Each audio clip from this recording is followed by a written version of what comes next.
बहुत बढ़िया अवसर है। मंत्र न चले नाम चला लो, नाम न चले तो चतुरासी जी गुनगुनाने लगो। बिल्कुल अवसर मत दो, जैसे दुश्मन नीचे गिर पड़ा है आप ऊपर चढ़े हो, अब उसको ऊपर आने का अवसर मत दो।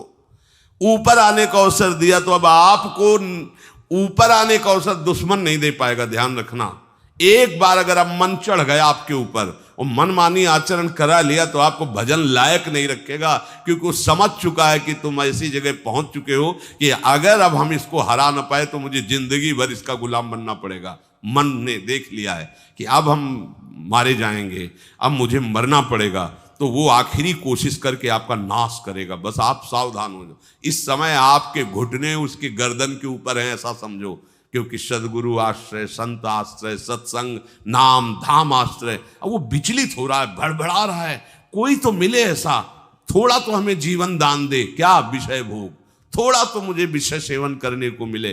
चूक कर दी तो फिर गिरा देगा। परमहंस श्री ओंकारानंद सरस्वती जी ले जब बिल्कुल नई अवस्था में सामने उनके गए तो उनका, अच्छा बच्चा, बड़े भाग्यशाली हो, वैराग्य मार्ग में आए हो, पर ध्यान रखना, एक सांप को जब बंदर पकड़ता है तो बोले ऐसे ऐसे जड़ में रगड़ता है, फिर देखता, सू तो नहीं बोला, फिर रगड़ता है, और वो मरने पर भी रगड़ता ही रहता है कि कहीं इसमें जान न। बोले बस ऐसे ही साधु को, साधक को, उपासक को अपने मन को रगड़ना है। राधा वल्लभ सिंह हरिवंश, राधा वल्लभ सिंह हरिवंश, राधा वल्लभ सिंह हरिवंश। अगर सू बोलने का मतलब अगर थोड़ा भी विषय स्फुरण रह गया है तो अभी रगड़ते रहो, राधा वल्लभ सिंह हरिवंश। फिर सच्ची कहते भजन करना नहीं पड़ता। जैसे भजन थोड़ी करना पड़ता है ही नहीं भजन, किसी और कुछ क्या करें, कुछ है ही नहीं यंत्रों में, वो स्फुरते केवल वही। अब उसको भजन थोड़ी करना है, रह ही नहीं गया, कुछ करना ही नहीं रह गया है। हंस रहे, खेल रहे, बात कर रहे, खा रहे, पी रहे, चल रहे, ठाड़े बैठे परे उताना, कबीर काहे हम राहें ठिकाना, हर समय। पर वो स्थिति प्राप्त करने के लिए निरंतर अभ्यास की आवश्यकता है। श्री भगवान कह रहे हैं कि परमम पुरुषम दिव्यम याति पार्थानुचिंतयेत, जो मेरा सदैव चिंतन करता रहता है, दिव्य परम पुरुष का साक्षात्कार उसको अपने चित्त में ही हो जाता है। चित्त स्थान भगवान वासुदेव का है। शरीर छोड़ने के बाद नहीं, शरीर रहते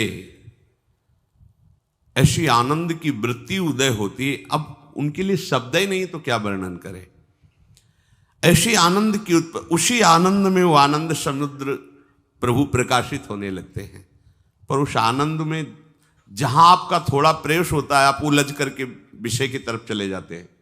ध्यान देना हमारी इस बात को, ये अनुभवगम्य बात कहते हैं। जब आपको भजन का थोड़ा आनंद मिलेगा तो आप थोड़ा निश्चिंत जैसे होते हैं, उसी समय मन आपको विषयों में फंसा देगा। जब आपको भजन का अभ्यास बढ़ने लगे, आनंद मिलने लगे, तो आपको उदासीनता बढ़ानी है, हंसना नहीं है, लोगों से मिलना नहीं, खेलना नहीं है, क्योंकि इस समय चढ़ाई का है। आनंद स्फुरित होने लगा, बचाओ, बिल्कुल आसपास से सुरक्षित हो जाओ।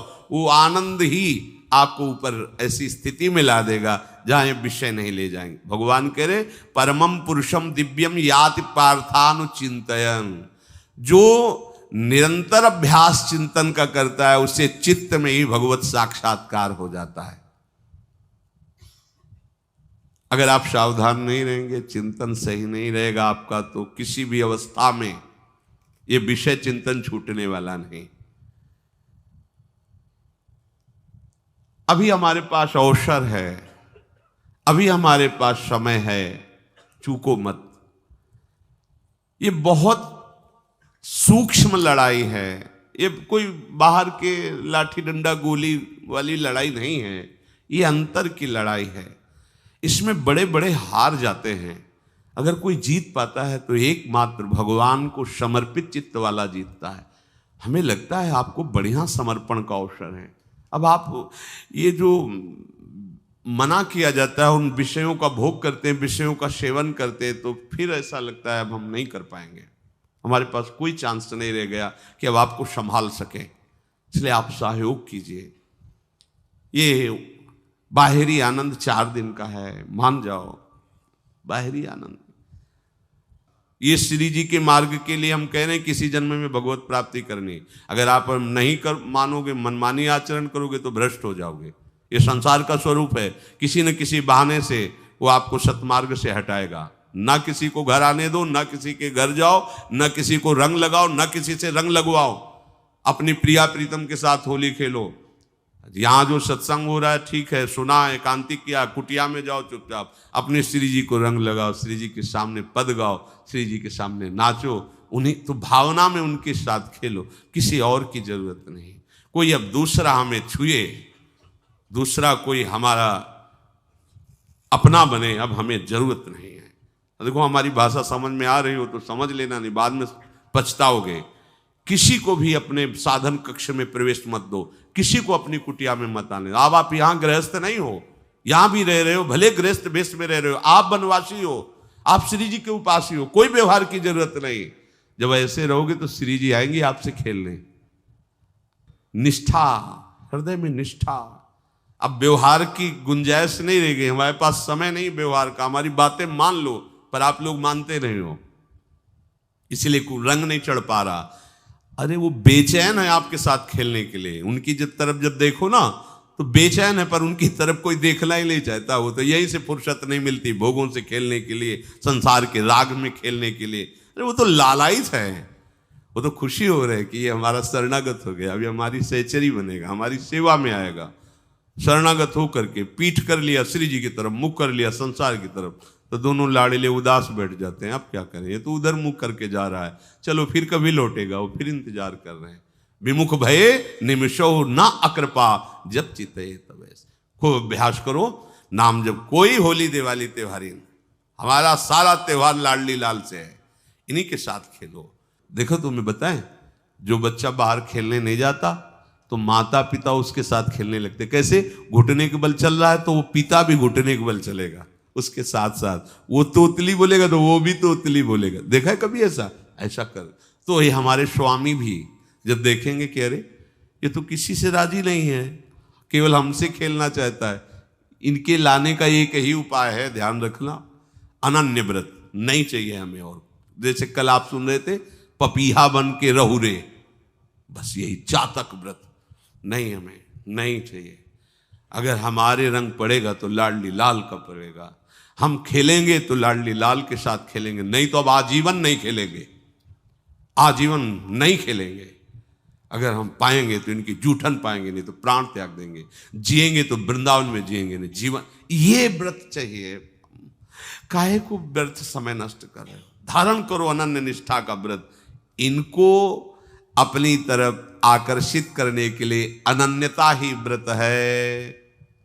रसना कटो जो अन रटो, निरखियन फुटो नयन, श्रवण फुटो जो अन सुनो, श्री राधा जसमैन।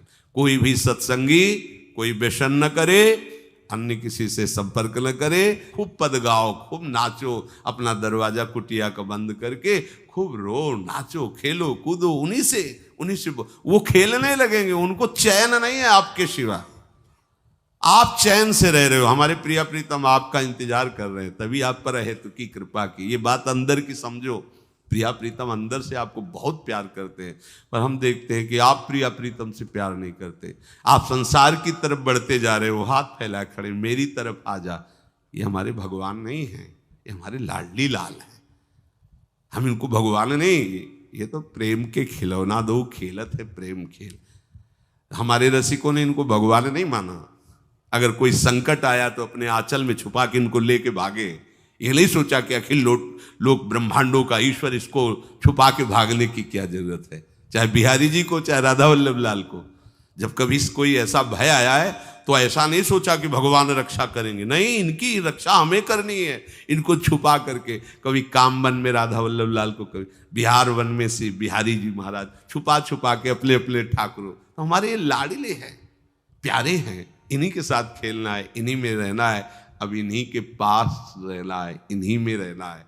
दो बात ध्यान रखो, इन्हीं के पास रहना है, इन्हीं में रहना है, बस। अब यही हम नहीं कर पाते, वही जो शुरुआत सत्संग में की थी, सबकी ममता ताग बटोरी, मम पद मने। ये भारी बात है, भारी बात है। जितनी जल्दी आप उदास हो जाओ संसार से, उतनी जल्दी मुस्कुराहट आ जाएगी प्रिया प्रीतम के मुख में आपके लिए।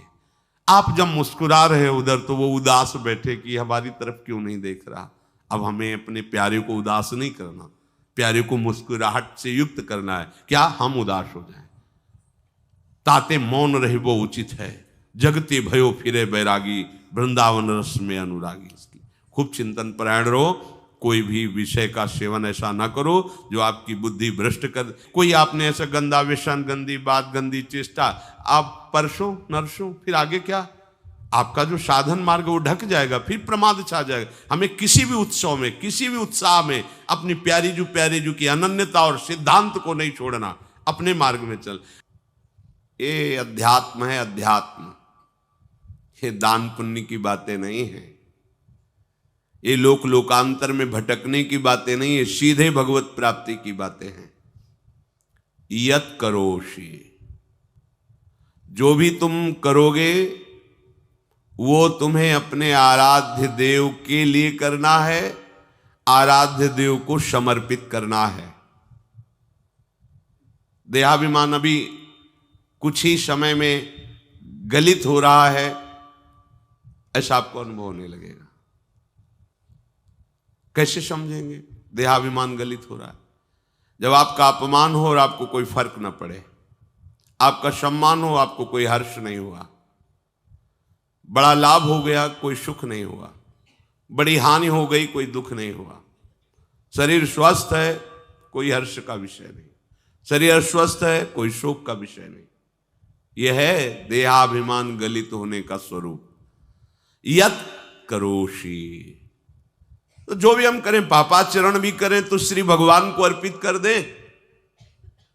बोले नहीं, तस्मात् शास्त्रम प्रमाणम ते कार्याकार्यो व्यवस्थितो, जो तुम्हें करना है उसमें प्रमाणित कार्य करने हैं शास्त्र के अनुसार। यत करोषि, अब जो भी करोगे शास्त्र सम्मत करोगे और प्रभु को समर्पित करोगे, देहाभिमान बहुत जल्दी गलित हो जाएगा।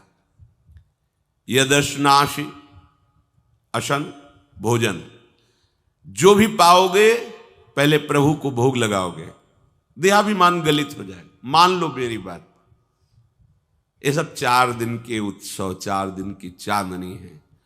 शोक समाज पूरा तैयार हो रहा है हमारे ऊपर आक्रमण करने के लिए। तुम्हें क्या पता, शोक का अंधेरा छाने के पहले ही व्यवस्थित जहां पहुंचना है वहां पहुंच जाओ, फिर अंधेरा छा जाएगा, कोई फर्क नहीं पड़ेगा। अभी आप यात्रा ही नहीं प्रारंभ किए हैं और अंधेरा आ गया तो मार्ग ढक जाएगा और जीवन व्यर्थ चला जाएगा। कुछ भी मत खाओ। कैसी धूर्तता हमारी बुद्धि में बैठी है। रसेंद्री की तृप्ति के लिए हम गुरुजनों की आज्ञा को रौंद करके चंद विषयों का सेवन करते हैं। धिक्कार है जीवन को। यदि आज्ञा उल्लंघन करके अमृत भी पीने को मिले तो विष हो जाएगा, ध्यान रखना। इंद्रियों की चाटुकारिता करते हद हो गई। अरे संसारी पुरुष में ऐसा देखे तो चलो, लेकिन जो भगवत मार्ग के पथिक, धिक्कार तुम्हारे जीवन को। प्रियाजू को बिना भोग लगाए अर्पित किए तुम पाने के लिए उत्साहित कैसे हो रहे हो? जिन वस्तुओं को निषेध किया गया है उनकी तरफ स्वप्न में भी अगर गति हो तो जलन होनी चाहिए कि स्वप्न में भी हमने कैसे स्वीकार कर लिया। कभी कभी ऐसा लगता है कि भगवत प्राप्ति बहुत कठिन है, ये समझने वाले नहीं। मेढक को तौलने का अगर हमें आदेश मिले तो तौलना बहुत कठिन है। 5 रखो, 2 उधर चिटक के चले गए, उनको घसीटो तो 3 पहले वाले फिर उतर के चले, ऐसे है। सावधान हो जाओ। ये आज्ञा का उल्लंघन तुम्हारे लिए नारकी गति का काम करेगा। अगर आज्ञा है कि अमृत नहीं पीना तो मत पीना, नहीं वो विष हो जाएगा। और अगर आज्ञा है विष पी लीजिए तो गरल सुधा रिपु करहि मिताई, गोपद सिंधु अनल शीतलाई, वो विष अमृत हो जाएगा। तुम्हारा शत्रु तुम्हारा मित्र हो जाएगा। ये भव समुद्र गाय के खुर के गड्ढे के समान हो जाएगा। आज्ञा पालन बहुत बड़ी सिद्धि है। ये मूढ़ता का त्याग कीजिए। आप जानते हो, जानते नहीं है? नहीं, तुम नहीं जानते हो, तुम्हें वो जान रहे हैं। अगर तुम अपना आनंद चाहते हो, सुख चाहते हो, तो आज्ञा पालन करो। इसी से देहाभिमान गलित होगा। तुम्हारी एक एक वृत्ति उस सर्वात्मा प्रभु बैठे देख रहा है, और उन्हीं के रिझाने के लिए तो तुम्हें मानव देह मिली, भगवत मार्ग मिला। ये ध्यान रखो, एक बार भी बिना भोग अर्पित किए हुए जो पाओगे वही तुम्हारी बुद्धि भ्रष्ट कर देगा। देख लो आंख खोल के कैसे बुद्धि भ्रष्ट होती है। वो अपने आराध्य देव इष्ट देव की ही निंदा करने लगता है, आराध्य देव इष्ट देव के विपरीत चलने लगता है। ये बुद्धि गिरी मतलब सर्वनाश। जो शास्त्र में कहा गया है, कामः संजायते क्रोधा क्रोधा स्मृति विभ्रमा स्मृति भ्रंशात् बुद्धिनाशो, बुद्धिनाश को ही कहा गया प्रणश्यति, नष्ट हो गया, वो किसी काम का नहीं। यत करोषि, जो भी कर रहे हो वो प्रभु के लिए हो और प्रभु को अर्पित करो। यदश्नासि, जो भी असन भोजन करते हो, जो भी तुम्हारी जिह्वा में जाए, अगर तुम इसी जन्म में भगवत प्राप्ति करना चाहते हो तो बिना भोग लगाए मत पाना, मान लीजिए। फिर कह रहे यज्जुहोषि, जो भी तुम, हवन का तात्पर्य होता है भागवतिक कार्य करते हो, वो प्रभु को अर्पित कर दो, बड़ा सुख मिलेगा। जो तुम ददाशी, किसी को भी कुछ भी देते हो, प्रभु को दे दीजिए। देने के पहले उसमें भाव कीजिए, राधा वल्लभ लाल इसके हृदय मंदिर में बैठे हैं। अब भोजन जल वस्त्र जो भी आपको उसको दिया तो उस व्यक्ति को नहीं दिया, सीधे ठाकुर जी को दिया, राधा वल्लभ लाल को दिया।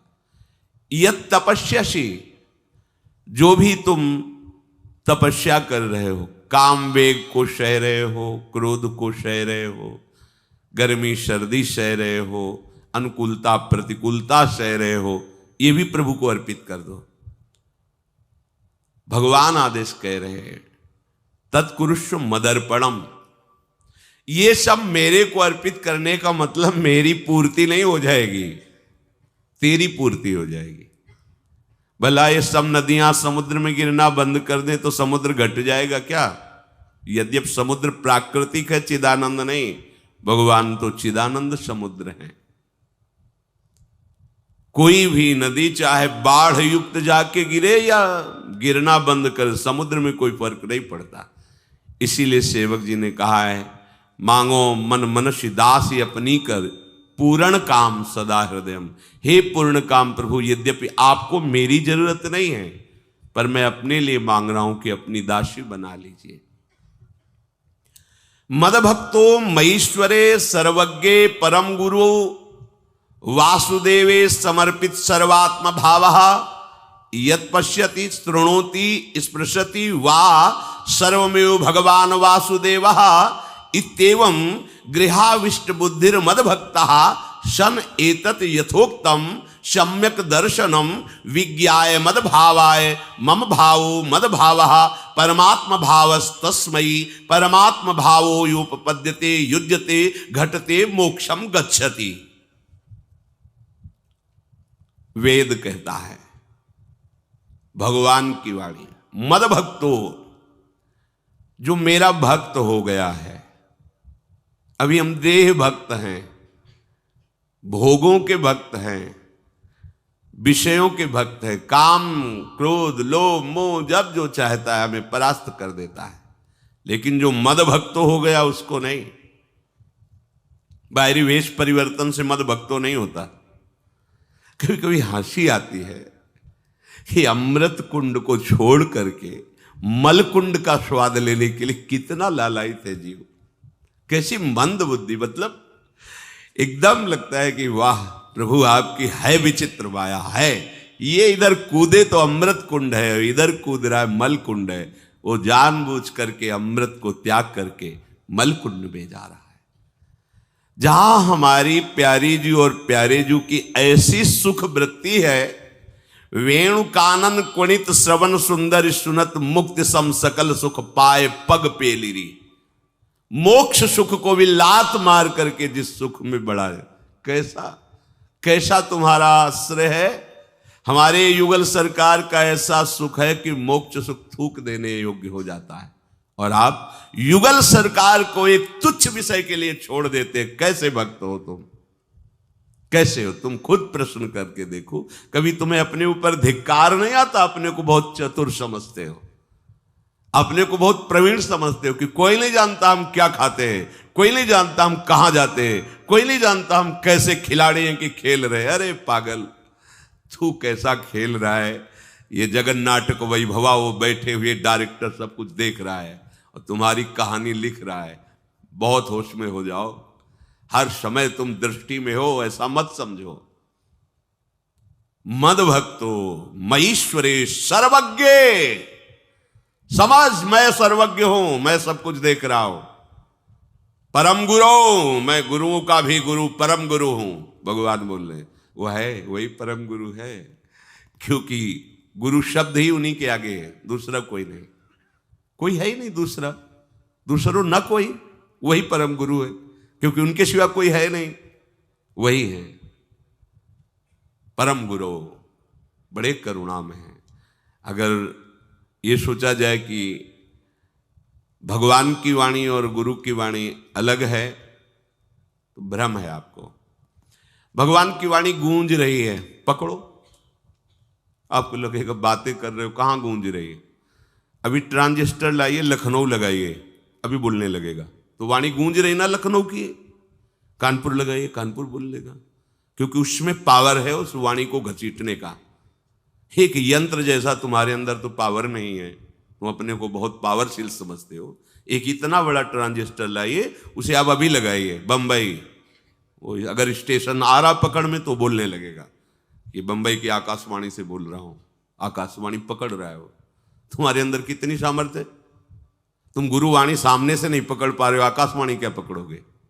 बहुत ज्ञानी, बहुत विज्ञानी, वो एक यंत्र पकड़ रहा है लोक के स्टेशनों को। अगर तुम मंत्र पकड़ लो तो तुम भगवान की वाणी ऐसे सुनोगे, ऐसे देखोगे, कहीं दूर थोड़ी है, सामने नृत्य करते रहते हैं। नेत्र खुलें थोड़ा, पावर आप में है, जो मंत्र मिला है वो यंत्र पकड़ता है स्टेशन, पावर तुम्हारा सीधे पावर हाउस को पकड़ेगा। अखिल ब्रह्मांडों का पावर वासुदेवा समर्पित सर्वात्म भावः, तो यत् पश्यति यत् शृणोति स्पृशति, वो भगवान का स्पर्श करेगा, भगवान की वाणी सुनेगा, भगवान को ही देखेगा। कौन? जो मद भक्ता है। तो आप लोग बड़े कृपा पात्र हैं, भगवत मार्ग के पथिक बन गए। कहां फंसे हो यार, कहां? बड़ी हंसी आती है। साधक अपने छोटे से दोष को पहाड़ की तरह देखकर व्याकुल हो जाता है और गुरु और भगवान से पुकारता है, नाथ देखो मैं ऐसा, मुझे बचा लो। प्रभु अभी तक समर्पण नहीं हो पाया, उसे अपने में फुर्सत नहीं। जो मेरा हो जाता है वो निरंतर मेरा चिंतन करता है, इसलिए मैं उसको सुनाई देता हूं। तुम किसका चिंतन कर रहे हो? संसार का। तो क्या सुनाई दे रहा है? संसार। तुम किसको देखना चाहते हो? संसार को। तो क्या दिखाई दे रहा है? स्त्री पुरुष दोष गुण। भगवान कह रहे मद भक्तो, जो मेरा भक्त है वो यत् पश्यति शृणोति स्पृशति। प्रभु स्पर्श में आते, केवल देखने में ही नहीं आते। क्या भगवान को ध्यान में देख लिया? ऐसा नहीं। जैसे आप गले लगते